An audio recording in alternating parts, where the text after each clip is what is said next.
ਬਣ ਗਈ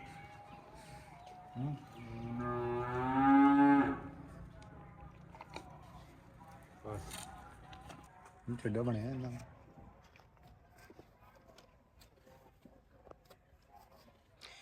ਹੁਣ ਅੱਜ ਵਾਲਾ ਬੋਲਾ ਵਾ ਬਾਬਾ ਬੋਤਲ ਭਰ ਲਈ ਕੱਲ ਜਾਣ ਲਈ ਬੋਤਲ ਭਰ ਲਈ ਕੱਲ ਜਾਣ ਲਈ ਕਮਰ ਇਹਦੀ ਚਵਾਈ ਕਰੋ ਚਵਾਈ ਦੁੱਧ ਨਿਕਲਣ ਡਿਆ ਬਾਹਰ ਕੋਈ ਇੰਨੇ ਦੀ ਖੈਰ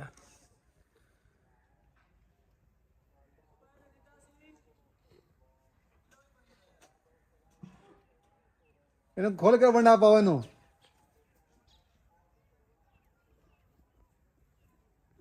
ਹਾਂਜੀ ਉਹ ਵੀਡੀਓ ਚੈੱਕ ਕਰਾ ਕਿੱਥੇ ਗਈ ਕਿਹੜੀ ਬੰਦ ਕਰ ਕਿਹੜੀ ਭਲਾ ਇਹ ਮੈਂ ਰੋਕ ਇੱਕ ਮਿੰਟ ਨੂੰ ਜਾਣ ਦੇਣਾ ਛੱਡ ਹਵਾਲੇ ਦੀ ਵੀਡੀਓ